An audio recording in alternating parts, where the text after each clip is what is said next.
Someone from WL Plastics called in this fire. As you can see right behind me, it's still burning. Crews are still working to put it out. A member of the KKK and members of the NAACP met here. Andrew still struggles to use things like the cell phone and computer.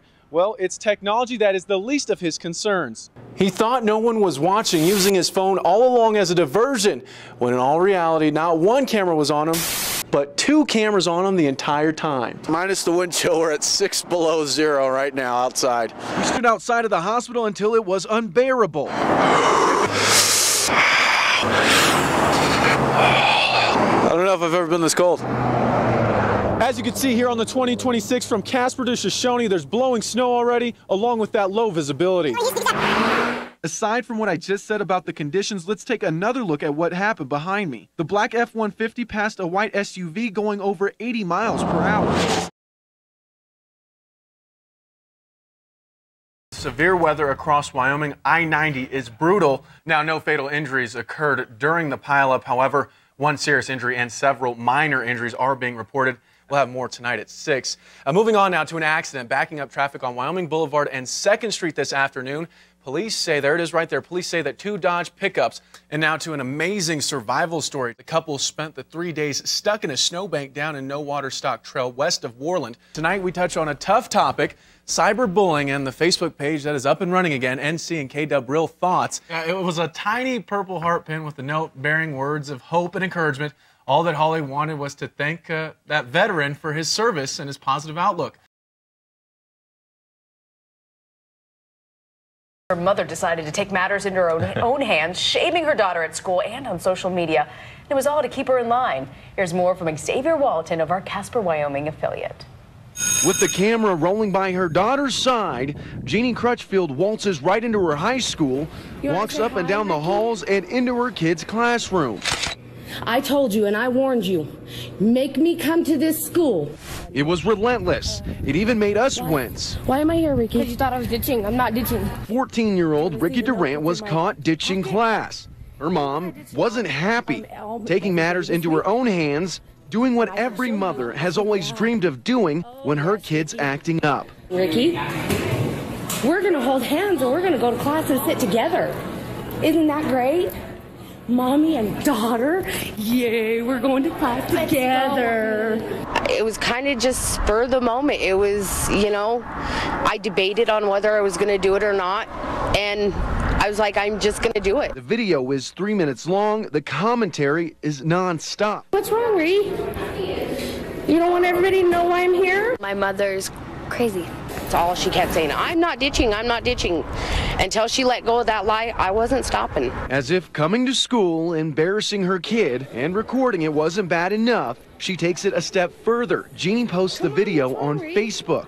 Since then, it's been viewed nearly 30,000 times. There's more than 800 likes, sparking controversy. Did she go too far? Did Jeannie Crutchfield cross the line? And she's not going to just skip school and think that it's okay to go hang out with her friends when she should be in class. It just goes to show that my mom cares. Like my friend Ruby, she's in YCC, and she said she wished her mom would have done that for her.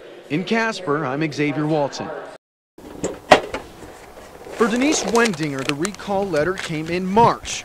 But it was 6 years ago when she realized something was wrong. I was driving my children to daycare one day. The engine died. Denise owns a 2006 Chevy HHR. It's on GM's auto recall list. The problem?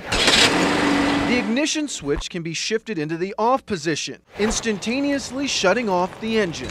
That defect has been linked to 13 deaths in the United States. They checked it out. There were no errors. Diagnostics said there is nothing wrong with it. Denise has 2 kids. Every morning she takes them to school. She walks out of the house, closes the door, and then makes her way to the car with uncertainty. The what ifs prey on my mind.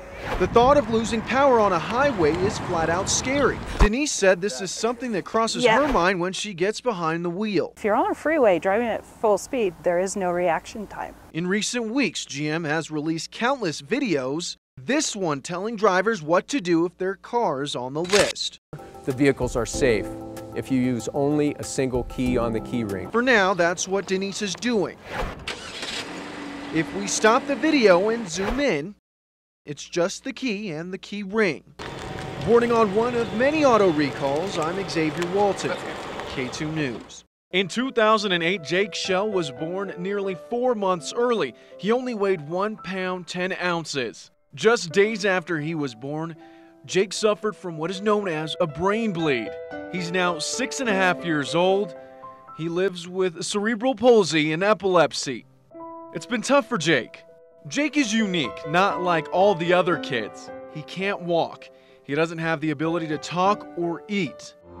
But on this Halloween, Jake doesn't want to be like all the other kids. To the tracks. Oh my goodness. It's the other way around. They want to be like him. Jake's probably thinking, I wish I could get out and walk and run around like the rest of the kids. And now it's kind of reversed where the kids are like, I kind of wish I could be in Jake's wheelchair and his cool costume. For Halloween, Jake is rolling in his very own army tank complete with a cannon. I'd say 10-4. The message is heard loud and clear. Jake's a kid just like everybody else. Yeah, he's a kid, but this year he's got one of the most epic Halloween costumes around. The fully equipped tanker was pieced together by Jake's stepdad, Andy. Another part of it is kind of getting Jake to interact with the other kids. Some kids are a little leery of getting close to the wheelchair. On Halloween, it couldn't be more opposite. But this isn't the first cool costume Jake's had. Check out the last couple of years.